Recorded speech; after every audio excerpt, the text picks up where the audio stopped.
The right to offend is not some pesky little part of freedom of speech that we have to put up with. It is the heart and soul and lungs of freedom of speech. It is the coursing lifeblood of human progress.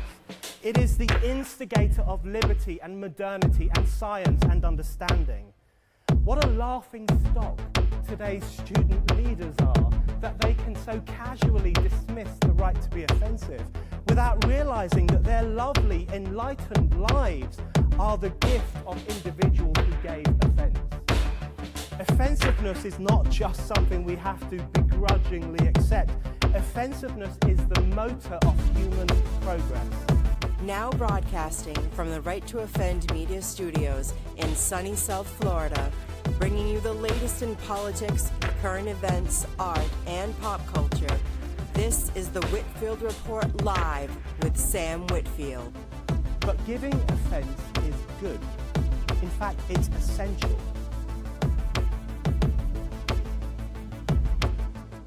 Alrighty, folks, and welcome to another edition of the Whitfield Report, Monday edition. I am your host, Sam Whitfield, recording here from Right to Offend Media Studios. And joining me today is author Zach James, who he has quite the body of work already. I don't know how long Zach's been writing, but he already has a pretty impressive, resume of work. His latest book is Non Grata, which is a modern day mafia thriller, which you can see in the background of his frame if you're watching the video. And also, he is the author of the Modern Mercenaries thrillers, which I have to confess, I bought the series for my Kindle, and I was going to start reading it over the weekend. We're recording this on Labor Day weekend, but I'm also finishing up the Tier 1 series right now, so I'm kind of in between books right now, I guess. But anyway, Zach, welcome to the program, and happy to have you here. How are you? Hey, Sam, I'm doing well. Thank you for having me. It's awesome to be here. I got to say, if there was one series that I'd be okay with me getting delayed for, it's the Tier 1 series, because those dudes, Andrews and Wilson, that's just such a great series. And yeah, they were actually a huge influence in my writing, so I am okay with that being what you're currently reading before you get to my stuff. Yeah, you know what's funny is I discovered Andrews and Wilson because my book, The Shadows of Deception Saga, kind of follows the same vein of like a covert task force. And All someone, right. This reminds me a lot of the Tier 1 series, and me having no idea at the time. I was like, what's the Tier 1 series? And then I checked them out, and I listened to a lot of audiobooks, so I was like, oh, this is narrated by Ray Porter, who does the myth, Jet the legend Cars series. So very good, and yeah, I mean, I wouldn't mind someone passing my series up either to read those guys. But well, I still have to read yours too. But now that I know that they're all about that covert task force, that just jumped even higher up, because that's my bread and butter for the stuff I love to read. Yeah, it's kind of my bread and butter too. But I have to confess, as a big time fan of all things mafia and kind of the mob genre, I'm like super psyched that you're actually writing a mafia thriller too. So that's that's exciting. But first off, before we even get into writing, just what's your background in general, and how'd you start off in life, and then how'd you get into writing, basically? Man, my background in general. Get ready for a crazy straw story here. So originally born in Florida, Jacksonville, Florida. But grew up in the Hudson Valley of New York, upstate, as New York Cityers would call it, even though I'm closer to Jersey than most of them are. Bad student, not like bad like I was I was just dumb, and not even dumb because I like just didn't get it. I just didn't care because I wasn't interested Yeah. in in what we were learning, which ended up biting me in the ass later on in some things. Like I am terrible at math and science, but so much so that I actually skipped my chemistry final junior year of high school to go to basic training. And that was like the one thing that interfered with me going to basic training between my junior and senior year of high school. My dad sort of looked at it, looked at me, and looked at the recruiter, and he was like, "You're not going to be a chemist. Go ahead." And I was like, "He said go ahead." So they sent me off. Joined the military pretty early on. Joined when I was 17 years old. Did what's called the split option in the Army, and that's where they let you go to basic training between your junior and senior year of high school. Mhm. So literally, like I said, I skipped one of my finals, went down to Fort Jackson in June of 2011, and was there all the way through September. Literally, I came back like September 2nd, 2011, and my senior year of high school started September 6th, I think. Damn, September 2nd is today. So I came back from basic training 13 years ago today. Wow. I didn't even realize that. Finished up high school, immediately went to Intel school. After that, that's what I did in the Army. I was an all-source Intel analyst. I did that for most of the time, actually all the time I was in, but with a couple different units. So was down in Fort Huachuca, Arizona for a couple months, did that, then came back and jumped right into college. Did college, tried the whole ROTC thing, wanted to become an officer in the Army. That all fell through for a myriad of not so good reasons.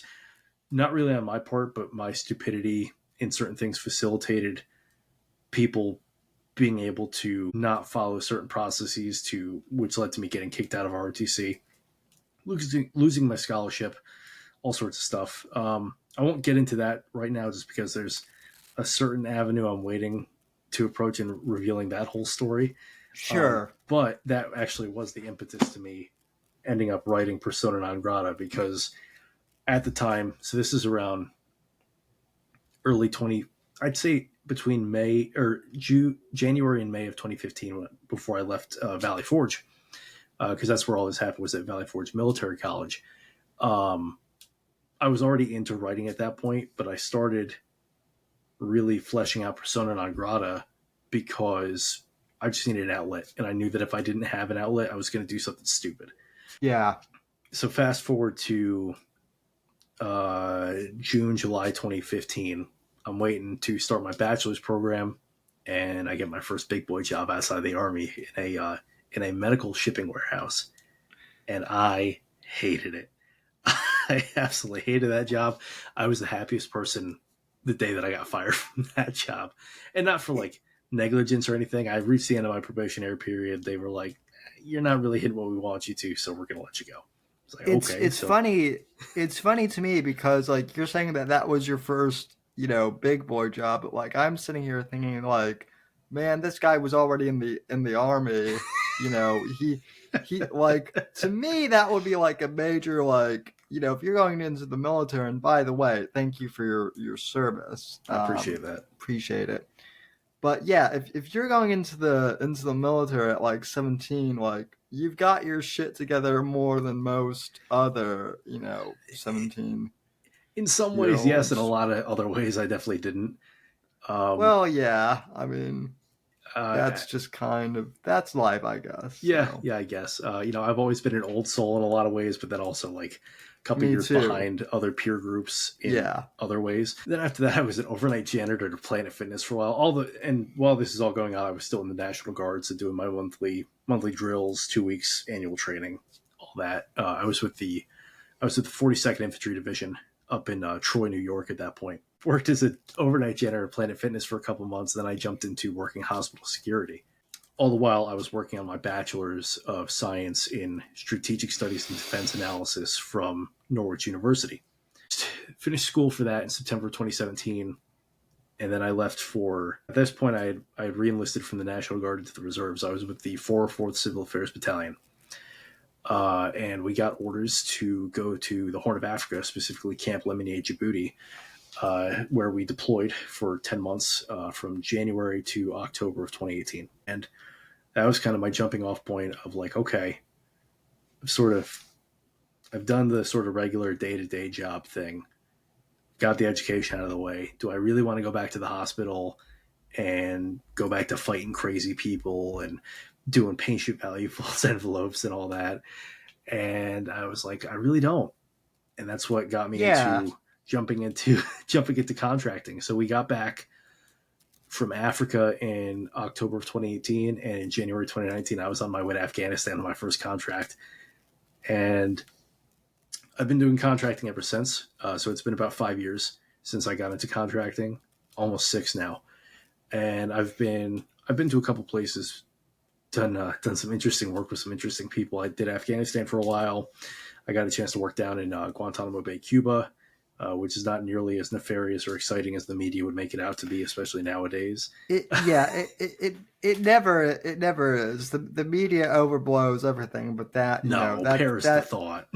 Yeah, that's well, I know you've seen some of my clips, so my podcast, so you probably know which way I lean politically. Yeah. I don't exactly hide that too much, with which a lot of my other friends, they always tell me, like, don't advertise your politics too much, otherwise it might scare away readers. And I'm kind of like, well, if Stephen King can go off on Twitter rants that don't make any sense and still sell millions of books, then and of course he's Stephen King, so he has. Yeah, but he's also Stephen King, so I mean, come on. Yeah. It's like, all right, dude. He's like, why are my books getting removed? It's like, why your books are getting removed. So, yeah, and I think it also falls on the reader, the consumer, to have the wherewithal to be able to separate the art from the artist as well. Sure. I have plenty of authors that I like that are on the opposite side of the aisle from where I lean, but it is what it is. Still like what they put out. The only place where I draw the line is if they like publicly say that, like, they don't want someone to read their books, which I think is stupid. Like, I always post and tweet that, like, I want everyone to read my books regardless of, like, and, like, I'm not trying to, at least in my fiction books, I'm not trying to, like, really force my opinion. I'm just trying to tell a story, and like, your beliefs do get put in the narrative somewhat. That's unavoidable, but, like, for the most part, like, I'm just looking to tell a story, and if that bothers you, well, then don't buy my book. Yeah, I'm of the same mindset of you. I very much work to keep my work politically agnostic, because I don't see, and it annoys me even when there are authors who are of similar mindsets that you and I, when they use their books as almost like a soapbox to preach their beliefs and how they think that the world should be.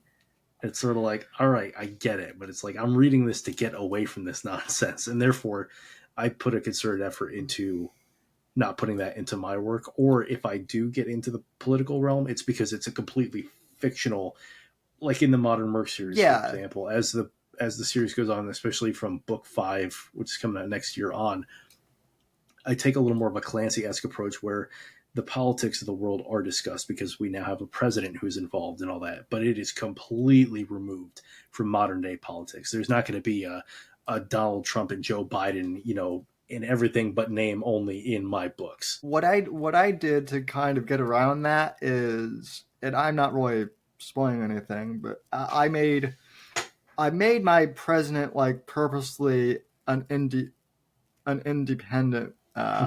He, in my That's kind of what I did too. He also happens to be a tech billionaire, kind of like Elon Musk. So I took the concept of, like, what if Elon Musk were like an actual native-born American that could he have run third party and won?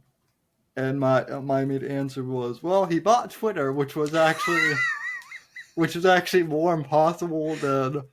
I think running for president might actually be easier than that, but I think you're right. Who knows?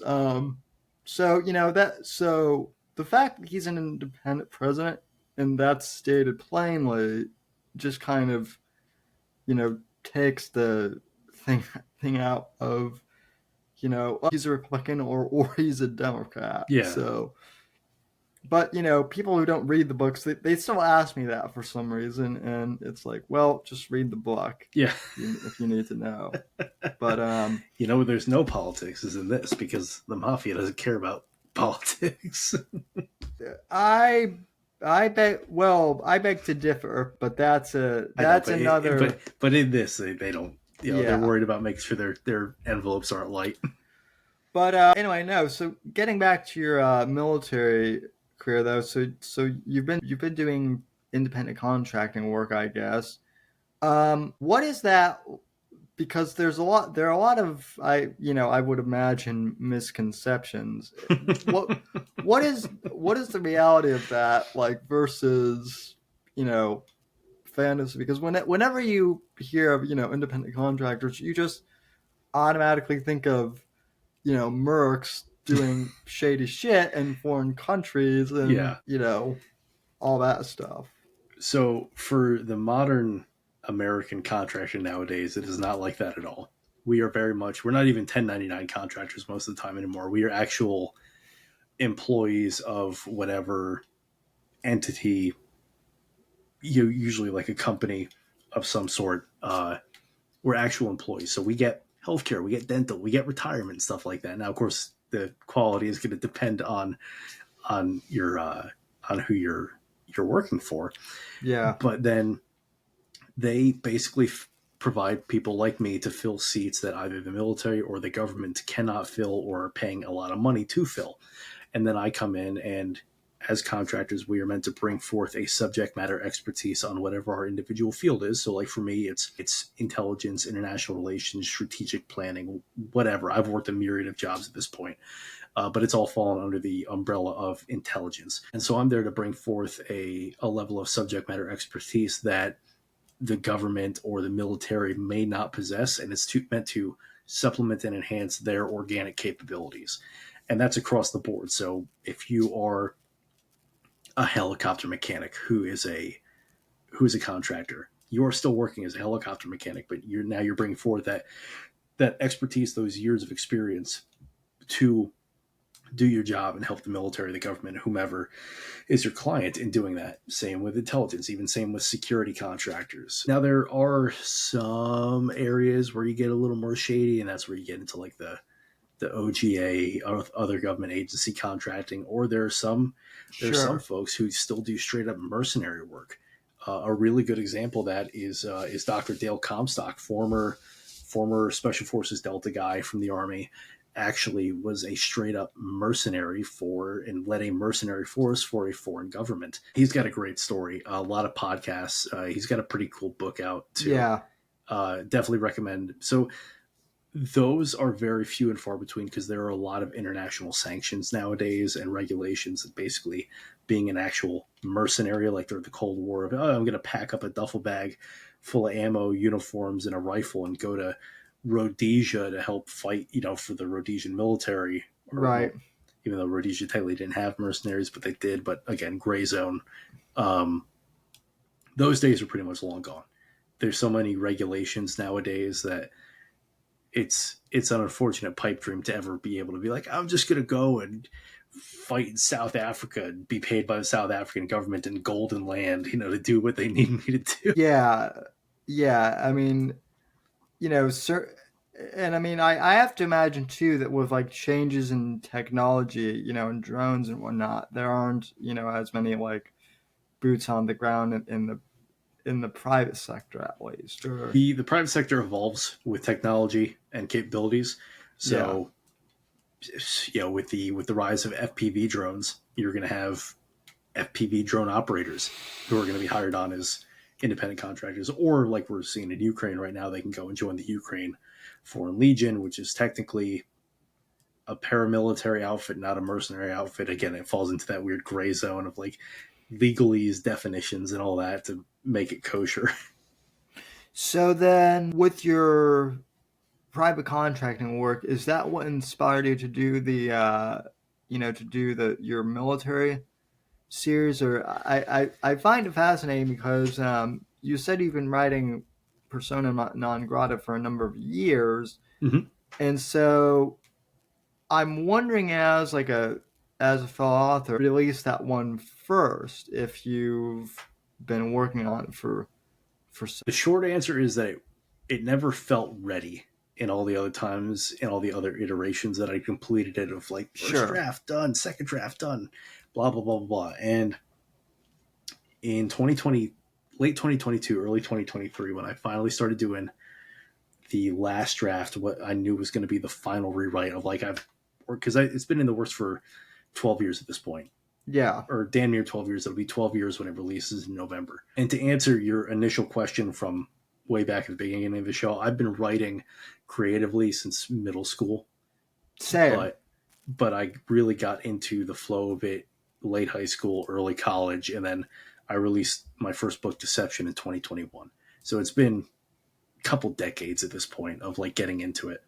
Yeah. And so Persona non Grata, though, when I was working on the final iteration of it, there was a key piece that was missing that I didn't know how I wanted to explore it, and that ended up really tying it to being a mafia book, because before that the mafia was there, but it was just kind of tangentially in the background and used as a device of basically, it was the deus ex machina of the story of how are we going to get out of this? Well, he's got a connection to this mafia family. So I wanted to expand on that, and I added a whole C storyline that tied the book together in a way that I wasn't expecting. And once that was done, other than doing the edits and all that, like I looked at it, I was like, this story is now complete after, at that point, 10 and a half years and probably just as many rewrites and revisions. That's interesting. I asked that because I kind of figured that's where you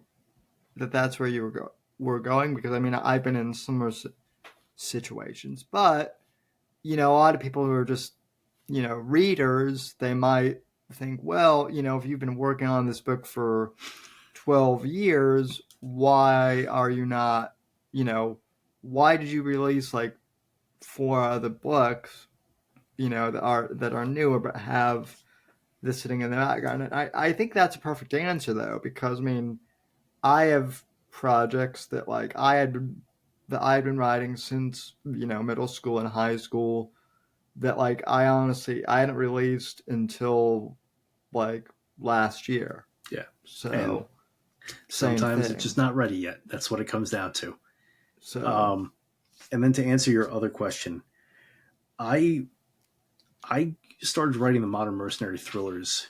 I didn't even know that's what they were going to turn into. Deception originally was like a 20-page comedic short story written by me and 2 of my buddies in my senior year of high school. And then from there, it just escalated into more and more stories. But I had started writing about mercenary-ish stuff well before I even joined the military, because growing up, so I was born in 1993. Towers went down. Okay, yeah, so similar situation. So towers went down when I was 8, you were 6. Yeah. We invaded Iraq when I was 9. And so I was, in my formative years, I idolized my father and him being in the military and all my other relatives and ancestors who had been in the military service before. But then to see the rise of Blackwater and these dudes who were all kitted out and they're wearing khakis and polos under this gear that looks 100 times better than what the military has, doing work that the military wasn't doing. I loved it. And I had all the Blackwater posters. I still got my original Blackwater hat that someone gave. Actually, my father gave me back in the day. And so that was where the love of the whole like mercenary and independent contractor shtick was born. And that's only expanded after I've grown up, got into working in the space myself, started learning about things like Rhodesia, mercenaries in Angola, Cuba, things like that. Yeah, so to give a long answer to a short question, no. Now, there have been a lot of things that have been inspired and influenced since I joined the military and got into contracting. Sure. That's allowed me to refine things in the series, and especially in some of the later books that I've written more recently as compared to, Deception was in the works for 9 years when it came out. So yeah, I'm going to stop rambling and give that as my answer. No. I mean, that's actually a really a really good answer. I think for anyone our age, like 9/11 was like the first real world event that like I still remember where I was even though I was so young, just because it was that monumental of an event. Yep. And it's weird because right around the time I was getting ready to graduate college, there were all these um incoming freshmen who I had met who um I had the first I'm old moment when it was actually like on 9/12 or something, and my buddy and I were talking, and one of the freshmen came up and was like, I learned about 9/11 in history class. And I'm like, well, what year were you born? And this young woman went, 2002. And I was like, holy shit! I remember 2002 as like a year. Yeah. Like, to me, that's not history per se. Like, I remember, I was probably playing like one of the James Bond games when that kid was born or something like that. So I had something you similar know, to that happen earlier this year, actually. So I currently work as an instructor, and I was teaching class out in Omaha for a month, and one of my students was 21 years old. oh wow, And I looked at him. I went, "You were 21 years old?" He goes, "Yeah." I was like, "When were you born?" He goes, "Oh, I was born in February of 2003." I was like, "You need to get away from me before I throw a chair at you." yeah, yeah. It's wild how that goes. Yeah, Yeah. it's funny too because one of my characters in my books is a Navy SEAL Okay. or a former Navy SEAL, and all the younger people are like, oh well, you borrowed that from Jack Carr, and I'm like, no, I actually based it off of the SOCOM U.S. Navy SEALs Oh man, I remember game that game. that came out like a long time ago, and they're like, what's that? So Also, I mean, that's so funny too. They're like, "Oh, you based off Jack Hart." It's like there have been so many other SEAL characters before. Scott Harvath was a Navy SEAL. yeah, John Dempsey, Navy SEAL, and that came out well before Terminal List did. Uh, you really yeah, want to I bring it mean, back? Look at John Kelly / John Clark from Without Remorse and Rainbow yeah. Six, or Richard Marchenko from the Rogue Warrior series. Yeah, the Rainbow Six. It's interesting that you bring that up too, because everyone knows about Rainbow Six from the games, which are great games. But that was a book series before it was. That was the book that got me into thrillers. Yeah. Um. Okay, so yeah, let's dive in. So obviously, I think you kind of already answered one of my questions, which was who were your influences You got for a laundry writing? list of that. Yeah, well, let's go through them because I mean I have a lot, and I'm sure you have a lot. Yeah, So so I'm gonna just kind of fire off the hip here because, like I said, there's a lot, but I'm gonna try to go chronologically. So, excuse me, Clancy was the first big one. I was 12 years old. My dad gave me a hardback copy of Rainbow Six, and he goes, "I want you to read this. I think you'll like this," because I'd already played the original 1998 computer game at that point and all yeah, that. And at that point, I was reading things like Artemis Fowl, Pendragon, some of the Harry Potter books, and then I read Rainbow Six, and my little 12-year-old mind was blown. And I was like, "This is one of the coolest things I've ever written or ever read." I wish I could take credit for writing that, and that was what set me on the path to write thrillers because I wanted to create something like that one day because it was just so cool. Other big ones from that time period, though, were W.E.B. Griffin and Chris Ryan, the ex-SAS guy. And I was very lucky because my parents and my grandparents were like, "He's into reading. He's like the easiest kid to buy gifts for now." And so I would just get paperbacks, and my grandparents were awesome because and my grandmother still does this, and I love it. Where she'll go to like used bookstores and buy just like a bag of books for like $5 and would be like, here you Yeah. go. And I'd be like, great. Like I have a library that I need to like figure out what to do with eventually. It's all boxed up at my parents' house right now. Later influences, a big one in the mid 2010s as I started getting more into writing was Dalton Fury, aka Major Thomas Greer, who has unfortunately since passed away. He passed away in late 2017. I'm sorry, late 2016. His last book came out in 2017. And he wrote the Delta Force series, which was a huge influence in sort of me stepping up into more contemporary thrillers in fiction, because at that point Tom Clancy had passed away.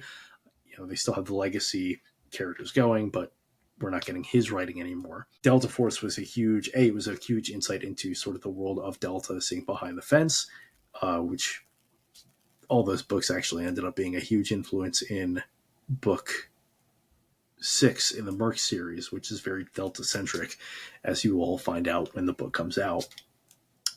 And then around 2017, 2018, big ones for me were getting into the Tier 1 series, so Andrews and Wilson, and then 2018, Jack Carr with Terminal List.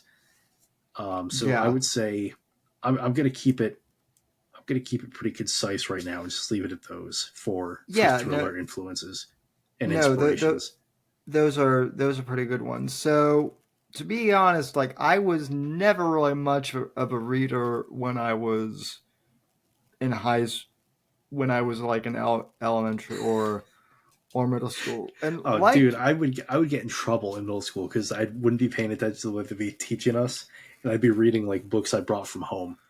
Well, yeah. So I was never like into reading books, but I loved comic books as a kid, and I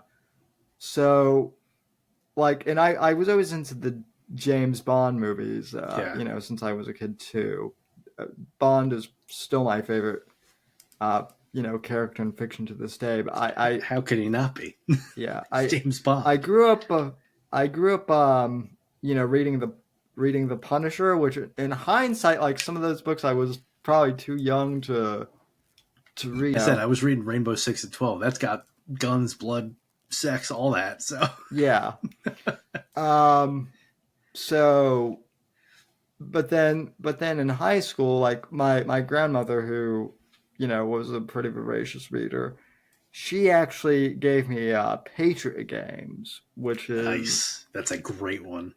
Like, and most people don't know this because Hunt for Red October came out first, but technically, Patriot Games is like the first Jack Ryan book in the series, and though like it's published out of order. But that was a great book. And also, I know people love John Krasinski, but Harrison Ford is Jack Ryan to me. Just like Willem Dafoe is always John Clark. Yeah. There's just especially after Platoon. Like I'm like, yep, that's William Dafoe is definitely John Clark. So absolutely. Then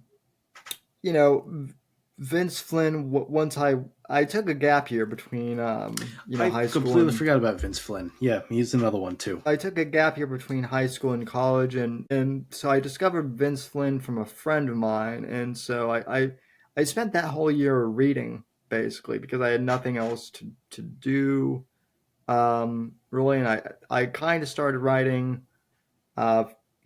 fiction and novellas of my own at that point.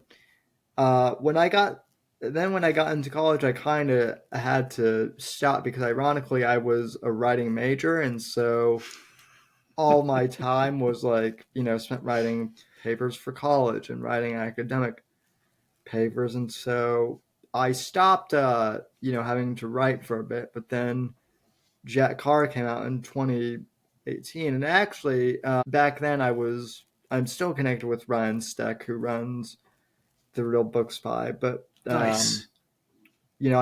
I knew him. We've kind of fallen out of contact a little bit, but I was still in contact with him more then. And I remember, like, prior to, I think it was in 2017, I remember DM'd me on Facebook or something and said, if you like Vince Flynn, trust me, you're gonna want to, look out for this Jack Carr guy. And so I did, and I was like, okay, like if Ryan says he's good, he's probably going to be pretty good. But then I remember when the book came out and I finished it, I was like, holy crap, that might be the best revenge thriller that I've read in years. And that was what made me really want to start writing again. So, I kind of started off with Fleming, I guess, and then, Carl was what got me back into writing That's awesome. thrillers seriously. So, and then I also love James Elroy, who wrote the LA Quartet. And if you're Okay, I'm not familiar with that. I'll have to add those to the list. yeah, I don't know. So, James Elroy, I don't know if you're into hard boiled detective fiction, but he's originally from Los Angeles, and he's in his mid 70s now. But his mother was actually murdered in L.A., and the case never got solved. So Wow. that led him to becoming fascinated with crime in L.A. and whatnot. I think what happened was he submitted a few stories for Playboy in their fiction section, and they actually got picked up. And then from there, he got picked up for a book deal. And I don't know if you've ever seen the movie L.A. Confidential with I Kevin haven't. Spacey, but that movie is actually based off of one of his novels. So Okay. he does. So he did a lot of crime-based novels in LA, but then he also wrote grand, like American fiction novels that are set in like the 1960s of America, just widely based, and they kind of go through Kennedy's rise, to the presidency, and then the fall, and then kind of the aftermath of the Kennedy assassination, and he's a wild character. So Interesting. Yeah, I'm definitely gonna have to check some yeah, of his work out. It sounds like it'd make for some great reads. And now I've got a movie to watch too with L.A. Confidential. So yeah. So well, and then he is also a big influence kind of mine too. The movie with Michael Mann. So man's a phenomenal director. He's who I would want to direct for Son Non Grata if it ever comes out. Yeah, I think he would be perfect because a lot of the influences for this came from his work, mainly being Heat, the 2006 version of Miami Vice, and a little bit of Collateral. Uh, and hopefully that comes through at least a little bit. People are like, oh, I see where he kind of drew this from. yeah, I love Collateral is a great movie. Miami Vice. I mean, I'm a huge fan of the original '80s that You one. can't beat it. So but Mann did a pretty good job. I thought on the remake. It's not. It's actually good compared to what people thought. I think Yeah. It's a the good only movie. Like, I defy anyone yeah to tell me that it's a bad movie. I think the problem is I think it came out the same year that Casino Royale came out, and I mean Casino Royale Yeah. is was such a a groundbreaking, even like for a Bond film, it was Yeah. I so mean, good. uh, I remember seeing Casino Royale in theaters with my parents and just being Yeah, like blown away with how cool it was. same, and that's actually what got me into reading the Fleming books. That's So, awesome. um, so yeah, I mean, it seems like you and I have pretty similar paths. In regards to, I guess, persona non grata, without giving too much away, Yeah, absolutely. what is it that eventually? I know you mentioned a little bit like how one of your characters has ties to the mob, but what is it that I guess drew you to that element of organized crime, especially considering that like mafia fiction hasn't really in recent years. I mean, there's The Godfather, which of course is a masterpiece, but like in more recent years, there hasn't been a lot of good mob fiction out there. So what drew you to that genre? What drew me to that genre is, so at its core, Persona non grata is a revenge story. Now, there's a whole lot of little vignettes of different things, but overall, it's a revenge story, and it's a story of revenge because of lost love. And what drew me to the mafia stuff is, who's better at doing revenge and avenging things than the mafia? And it was born from a love of watching Casino and Goodfellas and some things with The Sopranos over the years with my parents growing up, and also being of Italian descent and from New York, and especially in that Hudson Valley, just outside of Manhattan. So the mystique is still kind of there, even though they're not really as prevalent as they are or as they were back in the day. And so I grew up sort of surrounded by that. No one in my family was a wise guy or anything like that, but I always thought it was cool, and having the Italian background and all that. You always wish say, yeah, I wish my last name ended with a vowel, like little Joey Pinocchio, whatever the hell. And so it just sort of made sense to have that be kind of the backdrop. But again, up until this final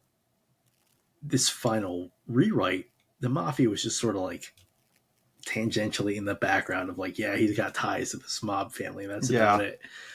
And so when I decided to add that C storyline throughout and expand on it and really make it a more prevalent part of the story, as will become obvious when folks read it, they're doing a ton of research. And I definitely ended up on a couple watch lists because of it. I'm sure in the research that I was doing of like mafia economics, how it works doing the Shylock in business and these super predatory individual loans, and how they maintain regular jobs, which they kind of do, kind of don't, with no work, no show jobs, but they still have a W-2 and dental and retirement and all that.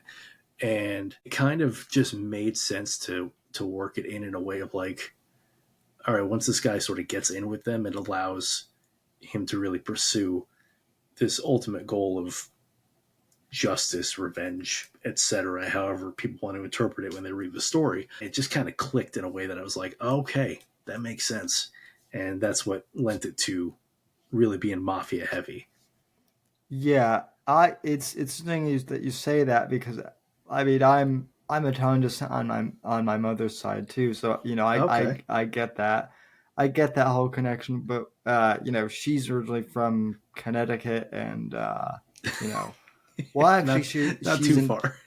She's an Air Force brat, so she was all over. But the family, she was originally from Connecticut, and then the family landed back in Connecticut. But there is a reference to a fictional West Connecticut mafia like family. Nice. But then I also was recently, I actually had him on the podcast recently, a former NYPD, detective, Andrew Nelson. Okay. And he was in intel for the NYPD for a number of years, which basically, I mean, they do counterterrorism stuff now, but like back when he started in the 80s, that was basically like the whole organized crime division. And so, he was there when like John Gotti and, everyone else was still. Oh man, so a lot of the heavy hitters back then. Yeah, I mean, people, he actually said this to me, like people forget like how, like the mob now, people kind of dismiss them of, the mafia's no joke. It's more the Bratva that you have to worry about, which, the Bratva gets more headlines because of the whole Russia thing, but the mob still is out there, and they were very influential. Absolutely. for Well, it goes back to your point decades. about them caring about government, all that. I mean, the mafia would sway local government decisions, Yeah, elections, and all that. They'd put people in power that they knew that they'd either be able to control or weren't going to mess with them. yeah, It was all about having that leverage. yeah. I mean, and I don't know if you follow any of Mike, if you know who Michael Francis is, I but listened and read a lot of his stuff in doing research for this. yeah, I was gonna ask because like I actually have a mob store of my own that I'm kind of working on Very cool. too a bit, and one of the things that he um said that I find very interesting, that out of all the contractors that Bob worked with, Trump was the one guy who they could not shake down very, very easily. Partially because he was already so open about like all of his stuff too. So, I found, you know, we could talk all day about mob history and whatnot. It's a fascinating subject. But I guess another question is, what is your biggest challenge in writing so far? So I'm going to give two answers for this. When I was Sure. still fairly new into writing and all that, my biggest challenge was writing realistic dialogue and writing women. And it's because I would just overthink it and be like, "Ah, what's so react," and all my dialogue felt very stilted, and people would sort of talk super formally like this. And so, as an early writer, those were my two big main challenges. Nowadays, I would say, and it's funny that you asked this because it's something I'm running into with my current project, is writing. I struggle when it comes to writing more lighthearted, happy scenes. Same. And I'm running into that right now so I'm working on a cyberpunk revenge thriller. It takes place in DC in the 2080s. Mega towers, corporations have overshadowed the government, X, Y, and Z. And it follows this dude on this path of revenge. And that's all I'll leave it at. But the first portion of the book is the lead up of sort of like introducing you to the world, to these characters, and sort of showing what he has that's eventually going to be taken away. And man, I can write violence and anger all day, but like writing a scene where they're at a cookout and it's just like friendly banter and all that, I'm like, man, writing like sort of lighthearted stuff is difficult.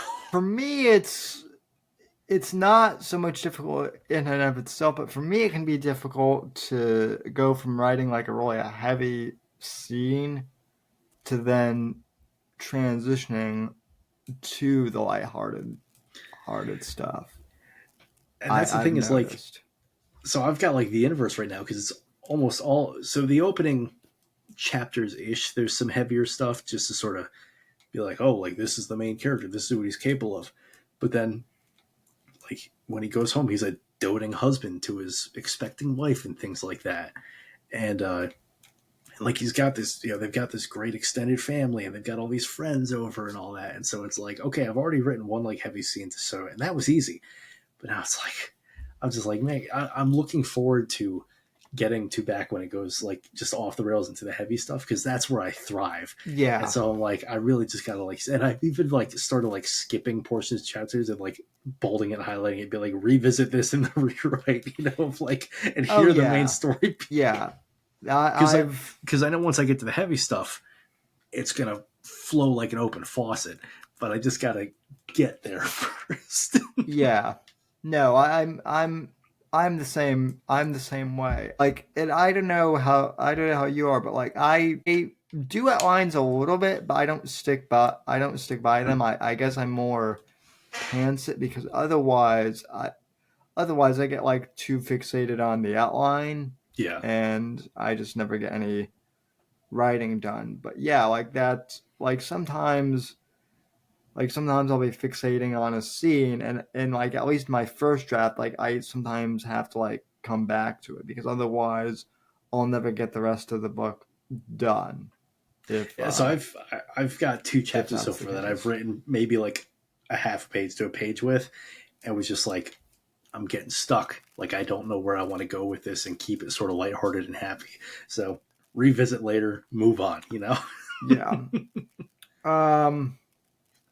So, and then like you have a lot of different subgenres, that you write into. Like they're all thriller, but like me, you have different subgenres.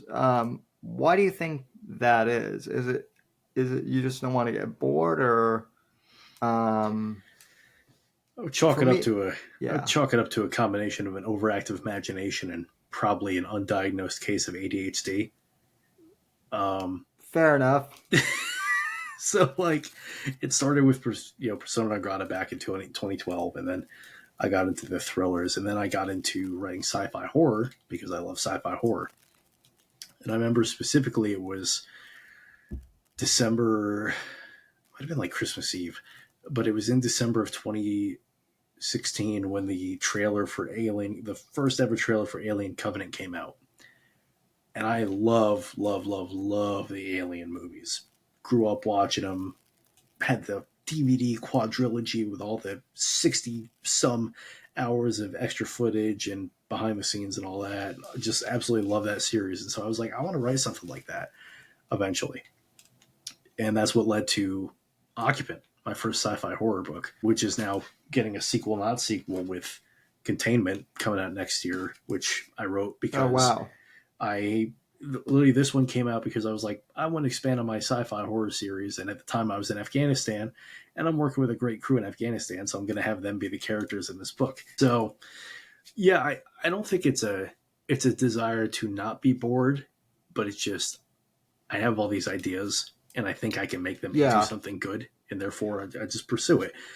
And being an independent author, I'm extremely lucky because I'm able to do just that. And I don't have someone going, well, you should really focus on this because they're thinking of the bottom line of what's going to make the most money. And me personally, yeah, it's nice to get the walking around change from a couple of book sales a month. I don't really give a shit about the money. I want to tell good stories that I think are going to help people escape from the mundane. Yeah, no, that's the same. That's the same thing for me. Like I would love to turn my independent publishing, business into like an actual like full-time thing, but like right now it's nice to just because I mean I have the podcast, but then I also have the books, and right now podcast merch doesn't really sell that well in general. So instead of selling merch, I just kind of tell people, hey, if you want to support the show and you like reading, go and buy the book. If not, go join my Patreon or whatever. And more Nice. often than not, like people go and buy the book, which I'm through, and like for me right now, like I'm currently like writing the fourth novella in the Shadows of Deception saga. But in the meantime, like I'm also like, and when I say writing, I mean planning it out. So like I've got other projects like in the works that that can kind of keep me busy while I'm also like figuring out where to take the saga next. I'm the same way. I always have like two or three that are like in the pipe simultaneously, and then if I hit writer's block with one, I can just pivot and work on the next one. Yeah, I mean, and that's like that's the other nice thing too, because like part of the thing too is like with the Shadows of Deception, like at least for me, like it is very like Shadows of Deception is very, I don't want to say extremely dependent on current events, but it's dependent on current events enough to where I'm kind of like, okay, well, I know what I want to happen, but depending on how this current event turns out right now, it could affect the way the story goes. And so I kind of want to wait for some things to pan out before take the story in a certain direction. I laugh because I've had real world projects, for my day job that have been affected by current events where they're like, hey, you done with this? Yeah. And I was like, well, I was, but then this war broke out, so now I have to like redo this part. Yeah. What the sad thing is at one point, like I actually had a plot line for one of my main characters actually has to go over to Israel for like a counterterrorism thing, and like I had that like, and I had that plotted out for like I was going to do that 5 years down the line, right? But then October 7th happened, Yep. and I'm like, holy cow! Like I better do this sooner. So but then the flip side of that is like, I actually had people tell me like, don't try and cram this into this book, right now. If you want to include that, do it like in the third or fourth book, which is what I'm doing right now, instead of like book 7 or book 8, which is what I was going to do. So. Okay. That's pretty good. Yeah, I've run into it where I try to avoid doing that now, and I respect you guys who do that, because it takes a lot of effort. It's got to be so much more difficult, sort of keeping up with everything that's going on, and then being able to fictionalize it in a way where it's still tied to current events, but then being your own story. And me, I'm just like, I can't do it, especially because it's what I do for my day job. So I'm like, I'm just going to make it up. So like all the geopolitics and all that in the modern mercs are completely, so there are touches of references to reality here and there, but otherwise I'm like, no, I'm just going to take it out, because like, what was it I was reading last year? I think it was Command Authority by Tom Clancy, which I believe is one of the first ones that was produced after his unfortunate passing. And I had to put it down because literally everything, and that might have been the last one that came out before he passed away. I don't remember, but it came out in, I think, 2013, and just like everything that was in it was reflective. And of course, he predicted all this years ago of when Russia and Ukraine started slugging it out again in 2022. And I was like, I can't, it's too real. So I ended up putting it away. It's like, I might as well be reading headlines. Yeah. Well, I mean, so when I say I try and keep up on current events, I don't mean like, I do a weekly political podcast, so that's part of the thing. I'm covering this stuff anyway. I don't fully, I'm not anal retentive about it. I don't feel like I need to, make sure everything is accurate.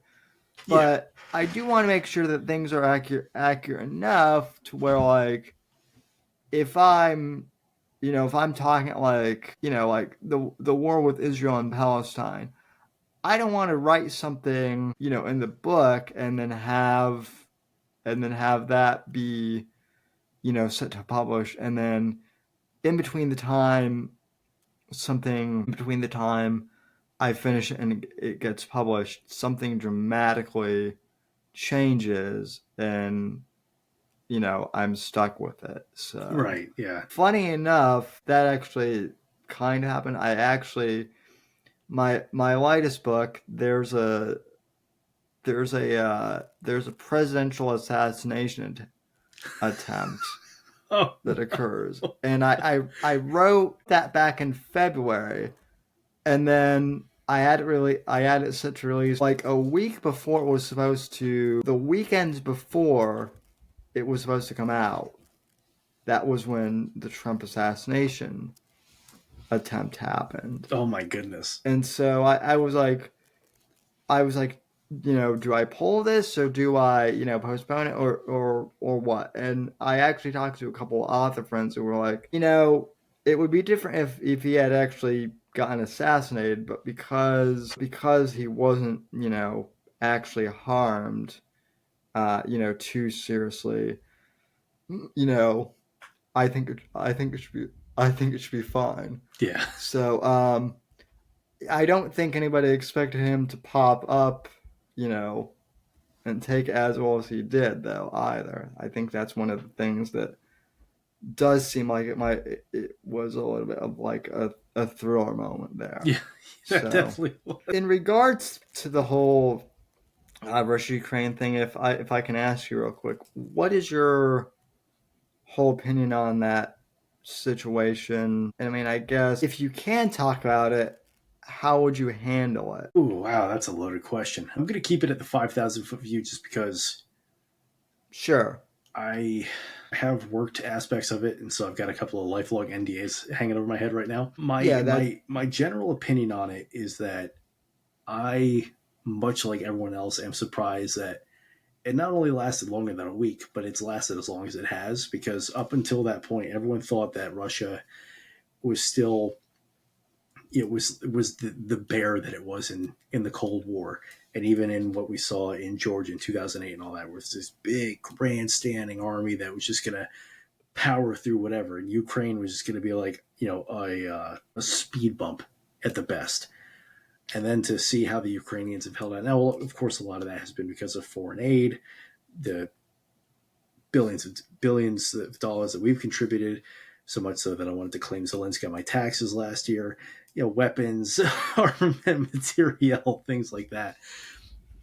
And they've really held their own. But the most surprising thing that came out of that was how ineffective Russia's military has been so far. And I don't think anyone really saw that being a result from that.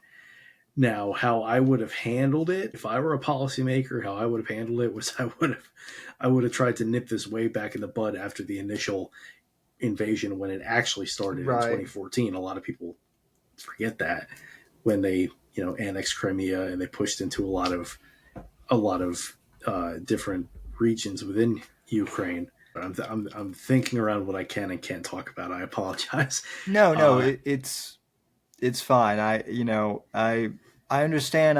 I'm asking because I realize that there's stuff that you can't talk about, but I also, because you are a military contractor, because you have somewhat, I understand that there's stuff you can't talk about, but I also feel like you can speak with more authority than I can. I'm just a talking head compared to say if I were calling the shots right now, because it's gone on so long, and because it's almost gone from a stalemate to sort of reverse, where now you have the Kursk offensive and all that. I would be pushing of like, okay, enough's enough. We really need to reach a diplomatic solution to this now, because the problem with, and I understand everyone's sort of cheering on with the Kursk incursion and them pushing into Russia. It's actually a big no-no on Ukraine's part, because part of Russian domestic policy, and they've had this since the Cold War, is they will defend the homeland with nuclear weapons as they need to. So technically, if they were to light off a tactical nuke in Kursk right now, we would all decry it, but they'd be kind of within their rights. I'm not saying that'd be the right thing to do, but based on Russian policy, that's what they do. So I could be like, Ukraine, I get it. You guys have had these awesome victories and you've held out for much longer than anyone expected, but let's pump the brakes a little bit. Let's all come to the table and negotiate this before it potentially escalates even more. Yeah, one of the things that I've written about in my books regarding Ukraine, and one thing that I feel kind of as a civilian, I'm not necessarily like anti-war to the extent that I'm conflict avoidant, but I do feel the one thing that really makes me nervous is the Afghan war. The Afghan plot was disastrous by Absolutely every metric, and it was an objective failure. That's what it comes down to. And so I'm not comfortable, especially with this. That's putting it politely. Yeah.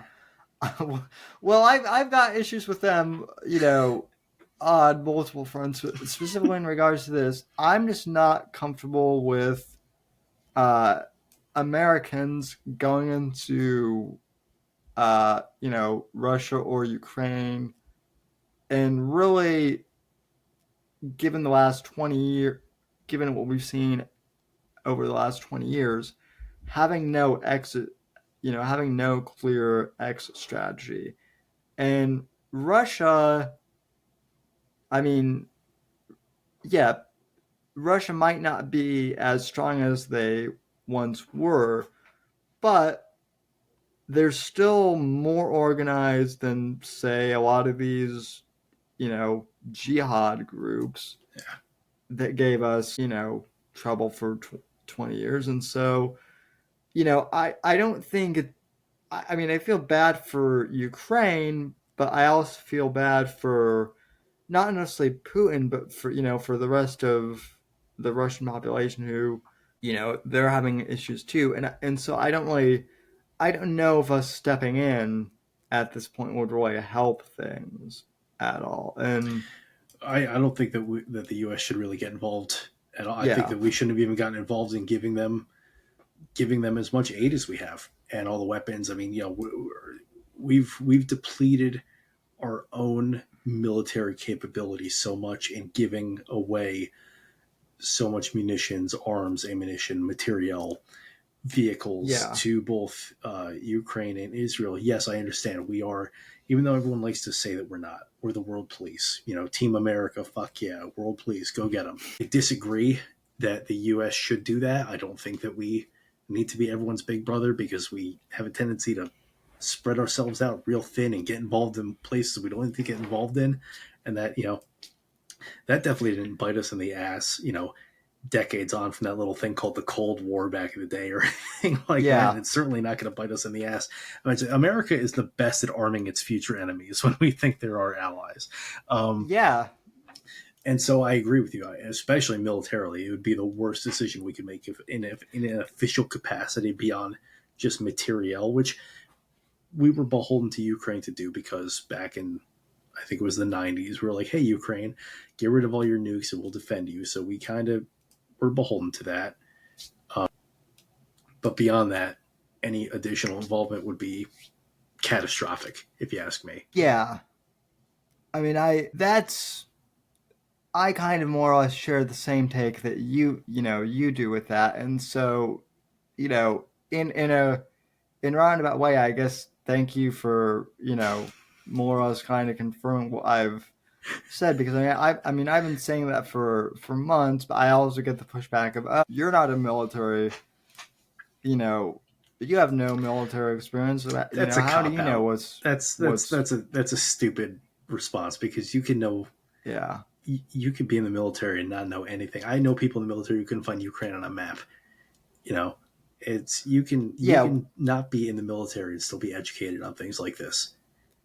Yeah, that's the other big problem is we have political leaders who, one who is running for president proudly claims that she hasn't been to Europe before. I've never been to Europe either, but I'm not running for president either. And it seems to me like, if you want to hold the highest office in the land, yeah, you might not need to be like super well traveled, but I think going to at least Europe, you should be a little worldly. You should be at least a little worldly. Anyway, we could go off on a whole political rant for like the next 4 hours, but I'm here to help you shill books, not alienate people from If anything, we'd be like, that guy rambles a lot. I don't know if he does that in his writing or not. Hopefully he doesn't. No, I mean, I'm the same way. The funny thing is I write novellas, so like a lot of my short stories are pretty quick and to the point. They are chronological though, so like you can read them as a novel, I guess. Okay. But podcast is definitely where I tend to ramble on a bit. I mean, that's kind of what podcasts are for. So yeah. So and then I always like to ask authors, what would your advice be for authors for people who are just starting out or who need motivation to write? Because that was kind of 2 questions. I'm going to give 2 answers. Sure.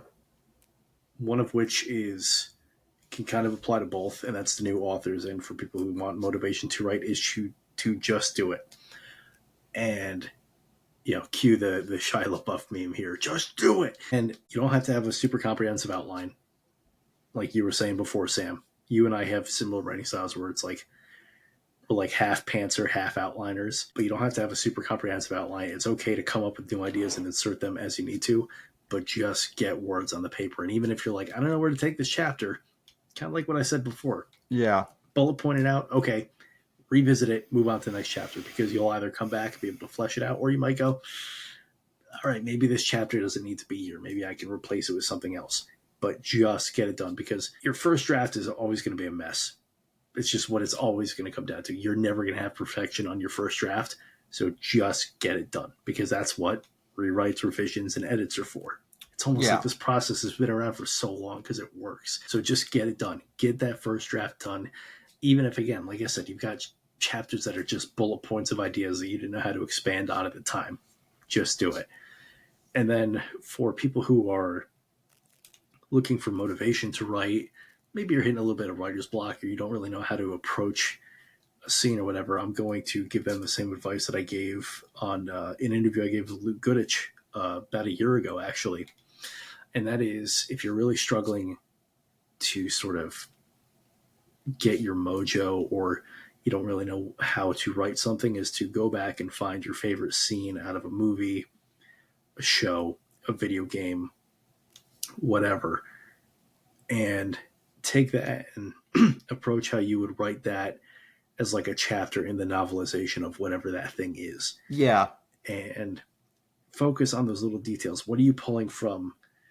What are you pulling from the screen? So when I write, I'm playing the movie in my head, and that's what I'm freeze framing, to pull those little details of what's the room look like? What are the little trinkets and tchotchkes around that sort of bring the room together? What is the smells? What is the character observing?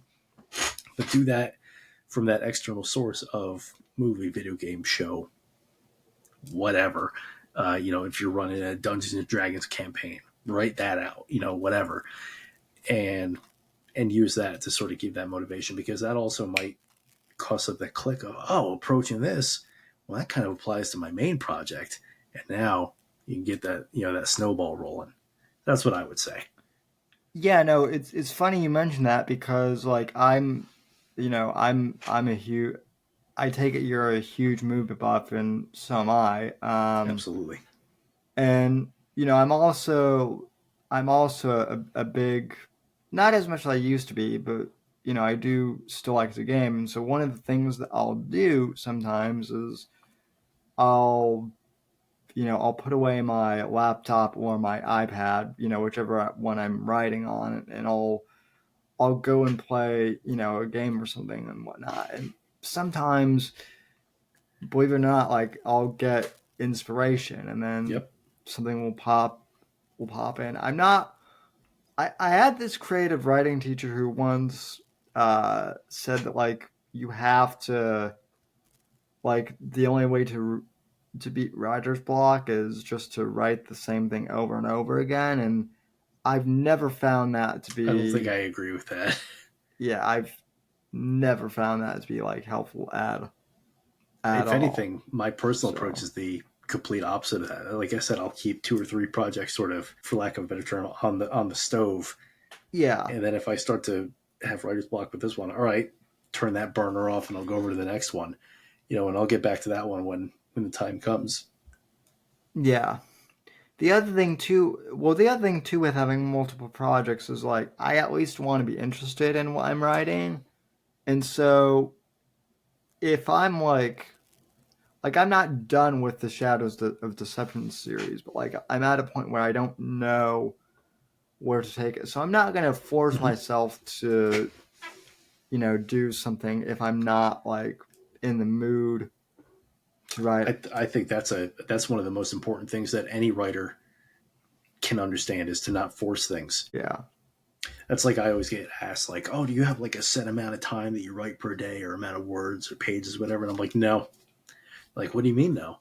I go, no. I go, I write whatever I feel like. So there's some days where I'll maybe write a paragraph. There's some days where I'll write a sentence. There's some days where I won't even write anything, but I will just be bullet pointing things out as I'm doing research and getting reference materials.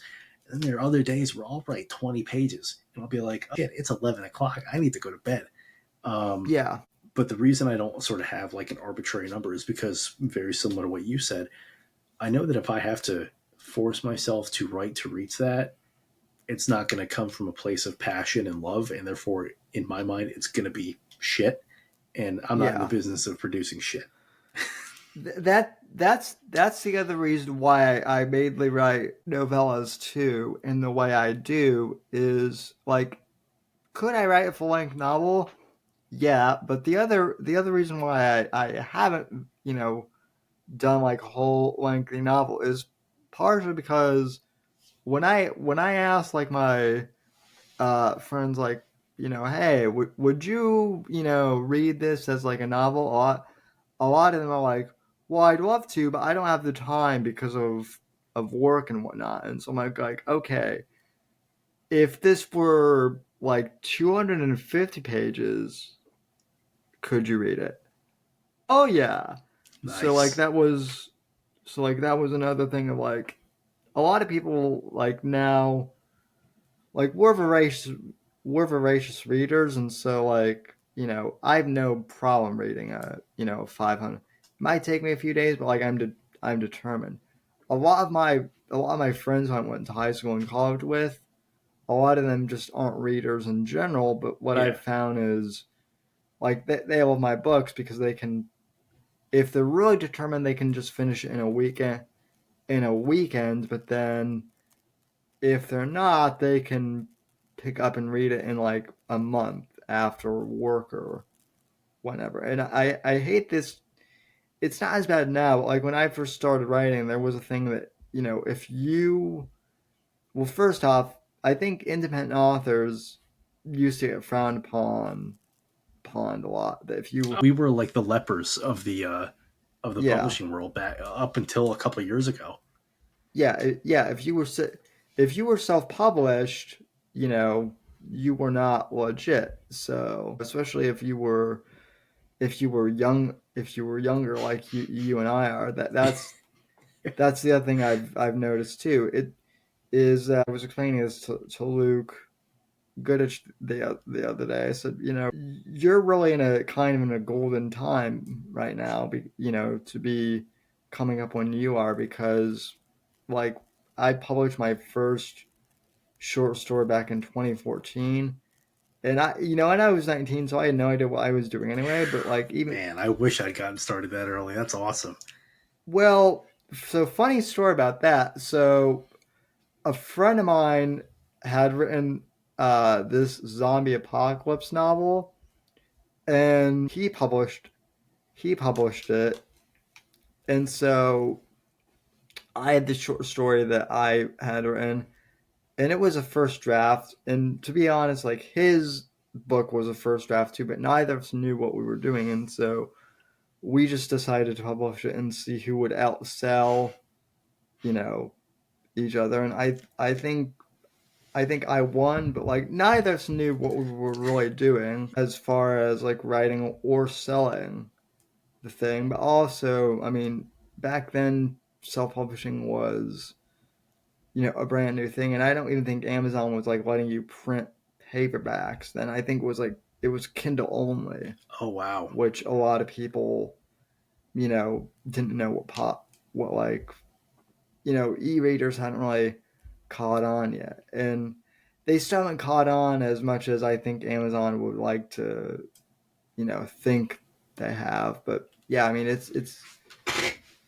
a much different world now than, it was then for self-publishing. Oh, So absolutely. Well, I mean, you think back even 10 years ago, and yeah, if someone said they were self-published, it was sort of just going to be laughed at. They were like, okay, whatever, you're just a glorified fan fiction writer.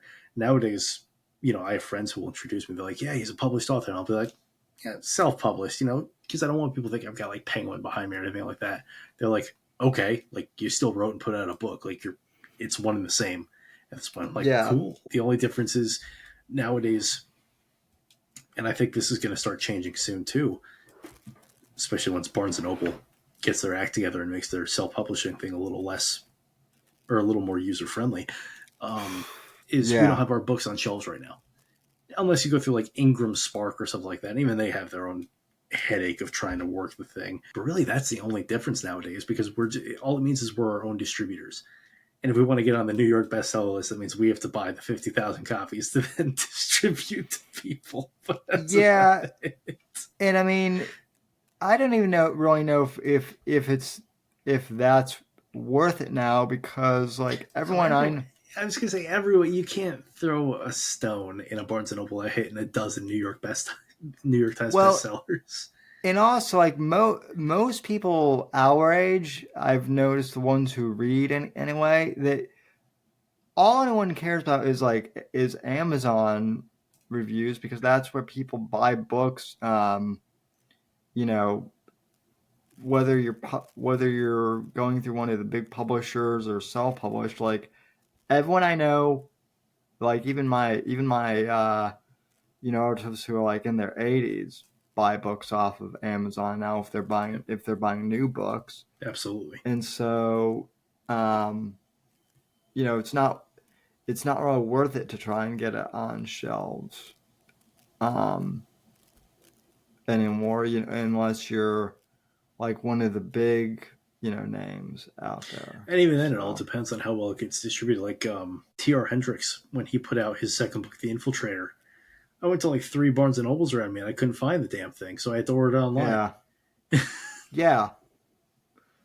Well, and then the other thing too is like this was a big reason why I self-published too, was I've been podcasting pretty much since the beginning of podcasting was a thing. Nice. So like around 2008. So I was already used to self-promoting, something. So, self-publishing is kind of like that, just with books. But then the other thing too is like authors nowadays, even, if you're with one of the big publishers, they have to do a lot of self-promotion and a lot of stuff on their own. It's not like, unless you're Stephen King, you really have to do your own marketing now. And so to me, I'm always kind of like, what's the point of trying to get a big, publishing contract? Literally, the only thing that I see now is getting that fat advance check. If you can convince them to, if you could sell yourself enough to get a nice big fat one. But other than that, well, I don't know if you know who Eric Bishop is, but he wrote the Bottom Man series, and he's actually a really good friend of mine. And oh, that's awesome. When he's been on my podcast 3 times, and the first time that he came on, he was, I don't know if you know his story, but he used to be traditionally published. Granted, it was with a small publisher, but when I first had him on, he had just released The Bottom Man, and through his publisher, and he was really excited about it. And then the second time I had him on, I think in like so I had him on in 2021 the first time. Second time I had him on was 2023, and he told me that the publisher he was with went out of business, and he got the rights back. But then he reprinted The Bottom Man and was selling it, and it actually wound up selling more copies with him self-publishing it than he did, selling it through the traditionally published route. Okay. And now granted, he's someone who he really knows what he's doing, and he's got pull, so he's fortunate in that regard. But it just goes to show that, like, I guess, he still had to do a lot of work when he was, to promote his book, when he was going through the traditional published route. And so, for him, like, he was already doing a lot of work, and so self-publishing wasn't that much, I guess, extra work for him to do. And so that was really interesting to hear too. So yeah. I actually had something similar happen to me earlier this year. I was approached by a small-time boutique publisher who were interested in picking up the Merc series, and we got talking. They ended up making a lot of promises that sounded a little too good to be true, but they also were like, Yeah. right, like in line of like, okay, these might be reality. Sure. But I ended up turning it down because there would have been a lot more upfront costs on my end with no guarantees of actual returns compared to if I Yeah. just went the self-publishing route. And so I ended up turning it down and just maintaining the self-publishing thing. But I think you summed it up perfectly, where the benefits of being a traditionally published author nowadays, unless you are a big name author like Stephen King, and that's more because of a legacy thing, because he's been doing it for longer than you and I have been alive. The pros don't really outweigh the cons nowadays. And especially when it comes to, a big thing for me was maintaining creative control. Yeah. Yeah, no, that was a big thing for me. Now if like a smaller publisher wanted me to like write something for them, like to do a brand new project, I would definitely be open to that. But like Mm-hmm. as far as giving them the rights to like one of my existing series, I'm not sure I would do that. Same thing with podcasting. A few years ago, I actually got an offer from like a medium sized like podcasting network, and they were basically offering to like buy out my catalog and then have me do shows for them. And I turned them down pretty much for the same reason. It's a little bit different, but I was kind of like, well, A, I'm not sure how, long you guys will exist, but B, like, I already have established my brand, and they wanted to pay me, I won't give the amount away, but it was something like, it wouldn't have been worth it for me to basically sell them what I had already created, and Right. then not have the rights to basically my own name. So, I decided to, stay independent somewhat. But It is kind of fun though when you finally do get to the point where then you can turn something down, because then you get that extra air, be like, I turned something down, so I've obviously done something right. yeah, yeah, and you do the math, and it's like, yeah, like the money might seem good up front, but when you break it down, it's like, over the course of years, it's not that much. Yeah. So yeah, it's pretty interesting how things have evolved. But anyway, well, I don't want to keep you too much because I know it's getting late where you're at and where I'm at too. But I really appreciate you coming on. This was an absolute pleasure. Thank you for having me on, man. I hope we get through this again soon. Yeah, I'd love to have you on, and I'd love to have you on one of the live shows, too, maybe at some point. That'd be awesome. But anyway, where can people find you? Any upcoming projects that you want to announce, anything like that? Yeah, people can find me. So it's at author Zach James. Zach spelled Zach the proper way. I'll stand on that hill. James spelling, and that's for all social media. So I don't think I have a Facebook. There was an author Zach James on Facebook for a while. I think I nuked that. Instagram is where I do 90% of the stuff. I do have a Twitter. I don't really know how to Twitter, so that's kind of dead in the water, but there is one. So if you want to reach out on Twitter, that's fine. But yeah, I can help you with that if you want. I may take you up on that. But yeah, at author Zach James on Instagram is where you're going to find the most of my stuff. And then Zach James on Amazon. It's the ones with all the thrillers, not the singer or the fantasy author. There are a couple of Zach Jameses out there, but mine, it's me, side profile with a ball cap. It's pretty easy to find. And then for upcoming projects, so Persona Non Grata, which is a 21st century mafia story, that is coming out on November 19th. And then next year, I have 2 projects slated. The first is Modern Mercenary Thrillers Book 5, titled Turning Point. That is coming out probably April, May. I don't have a date locked in for that yet. And then later that year, probably September, October, is when second book, even though it's not a direct sequel, they're kind of standalone, of the Hostile Universe series, Containment, comes out. And I also saw that like you do your own photo shoots for your covers and do. whatnot too. So that's interesting. Talk a little bit about that Absolutely. process. So it's pretty simple. So it started because Deception was the only one that I haven't had anything to do with the cover art of, because I didn't really know what direction I wanted to go in. So I found a guy on Instagram who I liked what he did. He did the whole tactical cover art thing. Yeah.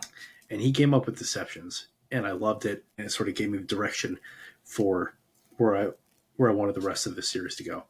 So for the second one, so it's me on the covers of Wetwork, All In, Cazadors, and when they come out, Turning Point, and the rest of the series. I did the photography for the second one, which I just have a local buddy of mine who's also a local gun enthusiast, firearms enthusiast, Nice. Whatever the safe word is online nowadays.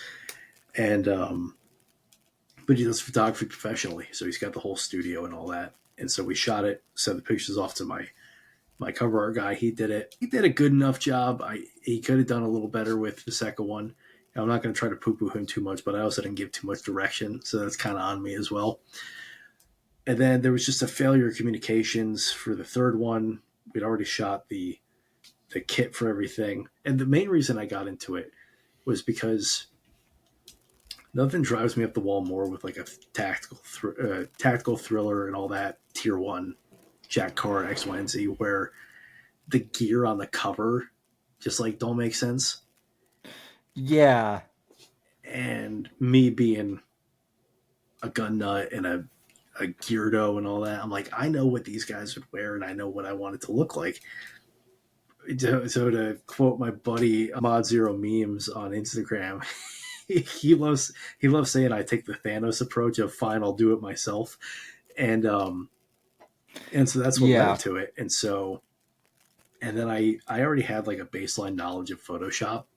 And so because of a communication breakdown between me and my cover art guy, I ended up doing book 3's cover all by myself. So we did the photography. I did all my photographer, Eric, shout out Eric Yanes. He's tagged in the recent one I posted on my Instagram for the photo that I released. He did some basic cleanup, and then he sends me the files. Then I take that, do my own cleanup of it, which is all the tedious stuff. Like if there's like mesh, I'm going in and I'm removing every white dot of mesh so that way it's actually transparent, and composite it all together.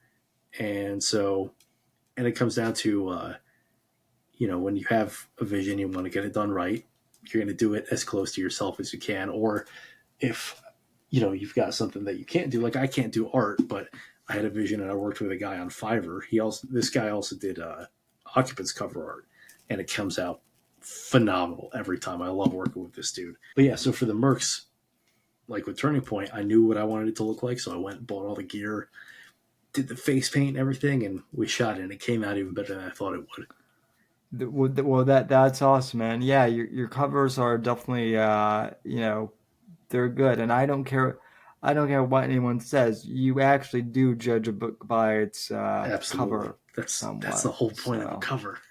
Yeah, exactly.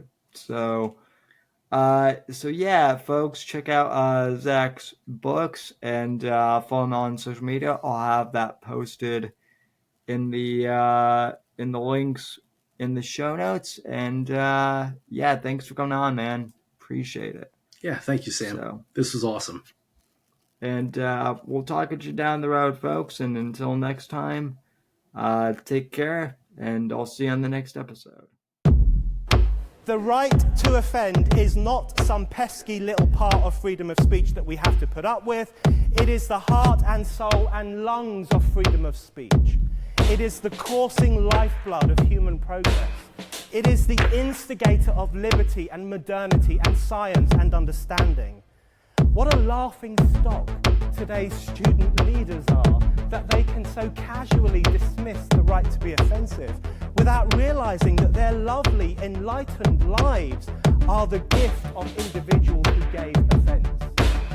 Offensiveness is not just something we have to begrudgingly accept. Offensiveness is the motor of human progress. Thank you for watching the Whitfield Report live on the Right to Offend Media Network. Make sure to check out Sam's books on Amazon, Audible, and Kindle. You can follow Sam on X at SamW_NGC and the Right to Offend Media Network at RTO Media. Like, comment, subscribe, and share with your friends. And until next time, God bless, God save this great nation. God, freedom, legacy, in that order.